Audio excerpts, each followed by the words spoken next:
The Tasmanian JackJumpers' run to the NBL finals last season was one of Australia's greatest sporting stories of the last decade, but a lot's changed. There have been ins, there have been outs. Today, we have a look and see what the differences may be. The biggest shot of his professional career. Oh, that man has ice in his veins, in everything. I think it's best to first acknowledge what the JackJumpers have lost heading into year 2. There is a massive Josh Adams-sized hole in the starting lineup, that's obvious. But what does that actually mean? On the face of it, the JackJumpers have lost 17 points, 3 rebounds, 2 assists and a steal a game. However, Adams' impact lies in some of the huge shots that often bailed the JJs out late in the clock. Adams' shot-making ability is without question, frequently hitting shots that beg a belief, like this. 35 seconds left. Adams has 33, this time guarded by Martin, off balance. Oh my goodness! That is shot clock at 10.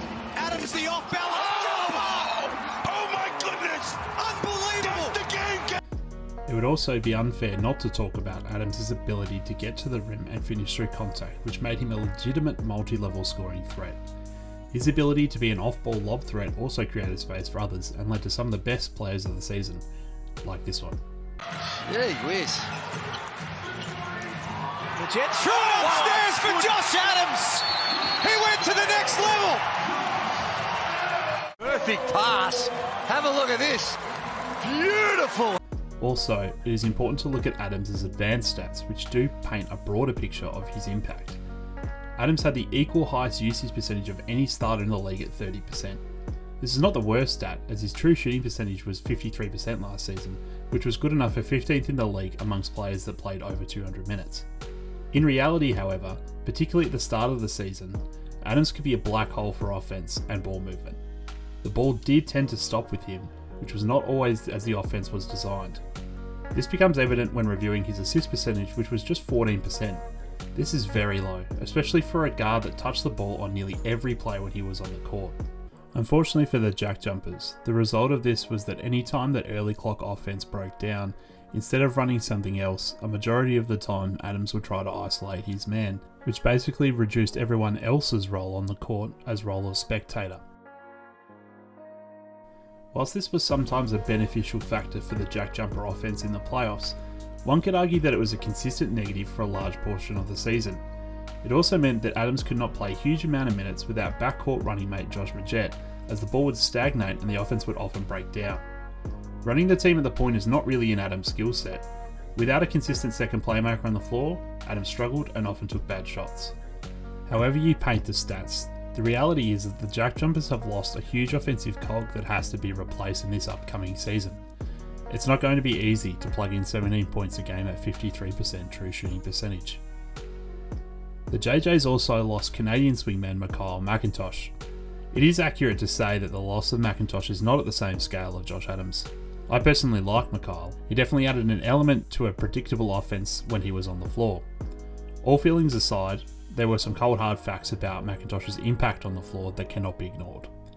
McIntosh shot just 38% from the field and 27% from downtown. He averaged 3.8 rebounds and had minimal defensive impact in 17.9 minutes per game. McIntosh had the 8th worst effective field goal percentage in the league last season, with the 8th over 200 minutes, highest usage rate in his limited minutes on the floor. This inefficiency led to a player efficiency rating of just 11.9, which is the lowest of any import in the NBL last season. He had a worse rebound percentage than fellow teammates Sam McDaniel and Matt Kenyon, and was bottom 20 in the league for turnover rate at 17%, as well as averaging a staggering 3 personal fouls in limited minutes. And then frequently, there was this. McIntosh only 8.5 minutes in that one. Adams has 7 points. Thought about pulling out. With that in mind, let's talk about what the JackJumpers have gained. The JJ's first signing is 6'4" shooting guard Milton Doyle. A former Brooklyn Net who spent the last year playing in Turkey, Doyle is a rangy guard who is solid on defense and a sniper from deep. Doyle has a solid handle and has shown ability to get to the basket and finish at G League and Eurobasket level. Doyle struggled shooting the ball last year in Turkey, only shooting 32% from deep, but history shows is a better shooter than that. Doyle has shown an ability to create fouls at both NCAA level and EuroLeague level, which will prove useful for the JackJumpers moving forward. The JJs also signed 6'7" forward Rashard Kelly, who spent last season in Dijon in the French League after competing for years at Wichita State. Kelly is the ultimate utility on defense, able to guard 4-1 with an impressive athleticism and smarts. Whilst he's not really prolific from deep, he is serviceable, shooting 30% last season. Kelly is a fantastic rim runner and is shown to have more than serviceable low post game. He is a willing and capable passer, particularly out of the high post. The really outstanding aspect of Kelly's offensive game is his ability to run the floor in transition, where the majority of his 11.2 points per game came from last season. So with the addition of 2 fresh faces, how will this impact the play of last year's surprise packet team? It's important to look at how the team was last season. The main strength of the JackJumpers last season was an insatiable on-ball pressure on defense.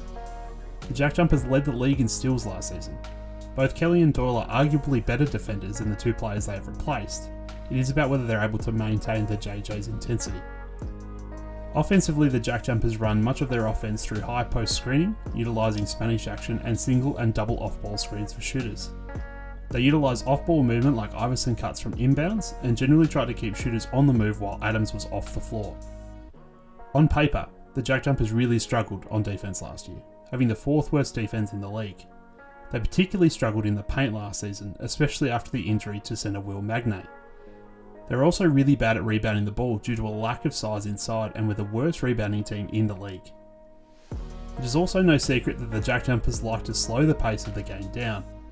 Less possessions provided more opportunity for the methodical style of offense to be effective. It is no secret that the JJ's offense would go through dry spells, especially when relying on the bench guys. So what's really changed?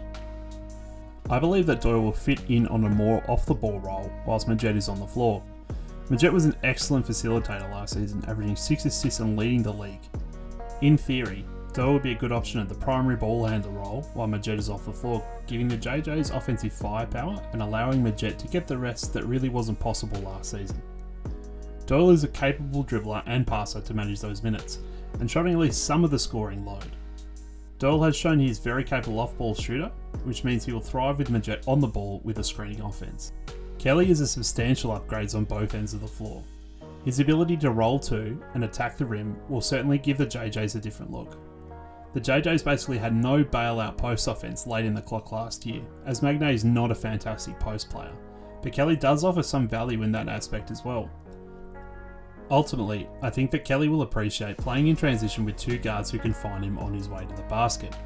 His versatility will probably be the deciding factor on whether the JackJumpers move forward or backwards. This is a tough league, and to make the playoffs again, the JJs need to do better than just hold ground, especially given how everybody else has also improved.